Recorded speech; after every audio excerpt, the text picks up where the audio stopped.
सौदा के तोशे ख़ास से उर्दू निसाबात के सिलसिले में हम बात कर रहे थे IBMYP उर्दू लैंग्वेज एक्विजिशन की। ये निसाब अभी पाकिस्तान में नया है। गुज़िश्ता साल इसका पहला बैच अपीयर हुआ और IBCC ने इसकी इक्विवेलेंस के लिए एग्री कर लिया है। इस साल इसका दूसरा बैच अपीयर हुआ। इसमें हम लोग ऑन स्क्रीन एग्ज़ाम की तो बात कर चुके हैं कि वो 1 घंटा 45 मिनट का होगा। उसमें लिखना नहीं है, टाइप करना है। उसमें जो 4 क्राइटेरियंस हैं आपके लिसनिंग, रीडिंग, स्पीकिंग और राइटिंग, उनमें से 3 शामिल होंगे और 1 घंटा 45 मिनट का ये पेपर जो है वो मजमूई तौर पर 72 पॉइंट्स और हर क्राइटेरियन के लिए 24 पॉइंट्स पर मुश्तमिल होगा। अब हम बात करते हैं इसी में क्राइटेरियन सी की। क्राइटेरियन सी के भी टोटल पॉइंट्स उतने हैं, यानी कि 24। इसको भी जो है वो टीचर्स बिल्कुल प्रॉपरली असेस करेंगे। तरीक़ाकार ये है कि जो टॉपिक एरियाज़ दिए हुए हैं, जैसे शनाख्त और माशरा, दुनिया जिसमें हम रहते हैं, तालीम और काम की जगह, आपका माहौल और आलमी मसाइल, इस तरह के जो एरियाज़ हैं उनमें से आप मौज़ूआत का इंतखाबात कर सकते हैं, क्योंकि IB अपने एग्ज़ाम्स के लिए अमूमन इन्हीं एरियाज़ में से जो है वो टॉपिक्स का इंतखाब करता है। इस क्राइटेरियन सी का जो सबसे बड़ा बेनिफिट आपके स्टूडेंट्स को और आपको है कि ये इंटरनली असेस होगा। ये आप खुद टीचर्स इसको असेस करेंगे और एक पूरी तैयार रिपोर्ट जो है वो IB को जाएगी।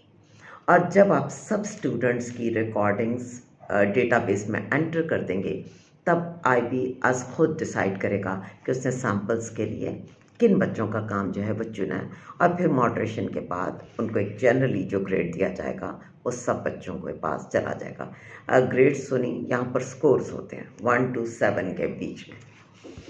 अच्छा, अब इस क्राइटेरिया में क्या फ़र्क है?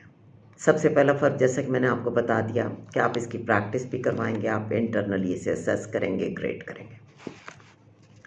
इसके लिए आपको करना क्या है कि आपके पास स्टूडेंट्स की जो भी तादाद या ग्रुप मौजूद है, उसके साइज़ के अकॉर्डिंग आपको बच्चों के लिए कुछ टॉपिक्स, डिस्कशन के लिए टॉपिक्स तैयार करने हैं। कोशिश कीजिए कि एक अच्छी सी पिक्चर, एक टॉपिक, और यही जो एरियाज़ टॉपिक एरियाज़ दिए हुए हैं, इन्हीं में से आप इंतखाब कर लें और वो आपने स्टूडेंट्स को देने हैं। इसका जो टोटल प्रिपरेशन टाइम है वो 10 मिनट है।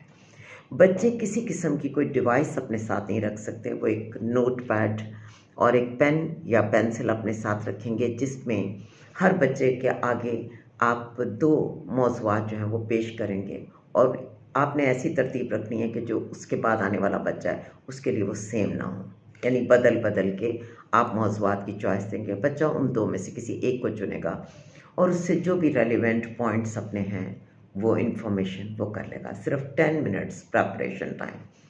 उसके बाद अगला आपका काम शुरू होगा, वो ये कि बच्चे आएंगे और 1.5 मिनट के लिए अपनी प्रेजेंटेशन के बारे में बोलेंगे।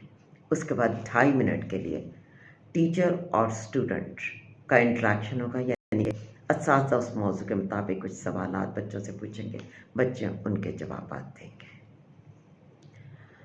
आप किसी भी सूरत ये जो ऑडियो है ये 6 मिनट से ज़्यादा रिकॉर्ड नहीं कर सकते। 6 मिनट मैक्सिमम आपको वहाँ पर रोक देना है। हाँ, अगर बच्चे को कहीं पर किसी चीज़ को समझने में कुछ मुश्किल आ रही है तो आप ज़रा सी वजाहत कर सकते हैं या अपने सवाल की, लेकिन आप किसी सूरत एडवांटेज नहीं ले सकते अपने टीचर होने की। आपको अपने स्टूडेंट को वो माहौल देना है कि वो अपनी बात को ज़्यादा वजाहत से आसानी से कर सके। आपने गैर ज़रूरी इंटरप्ट नहीं करना। कोशिश कीजिए आपके सवालात ऐसे हों जो बच्चे को अपनी राय, अपने नॉलेज को एक्सप्रेस करने में आसानी दें। आप जब बच्चों की आवाज़ रिकॉर्ड करें तो आप कोशिश कीजिए कि बहुत अच्छी क्वालिटी ऑफ वॉइस हो, क्योंकि जब आप सैम्पल्स वहाँ भेजेंगे तो उनका मयारी होना बहुत ज़रूरी है।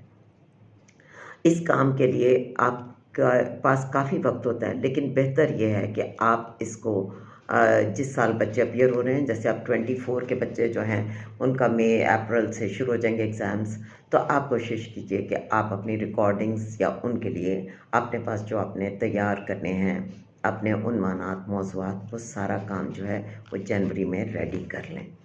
और इसके अलावा आपको जो चीज़ करनी है कि क्लास में बच्चों को बार बार प्रैक्टिस करवानी है, ताकि जब वो फाइनल रिकॉर्डिंग्स करें तो उनका मयार और क्वालिटी बहुत अच्छी हो। और ये एक ऐसी चीज़ आपके पास है जिससे आप ओवरऑल रिज़ल्ट बहुत अच्छा कर सकते हैं, क्योंकि आप बच्चों की इतनी तैयारी करवा सकते हैं कि जब वो फाइनल रिकॉर्डिंग्स के लिए जाएं तो उनका स्कोर इतना ज़बरदस्त हो जाए जो उनके ओवरऑल रिज़ल्ट को भी जो है वो सपोर्ट करे।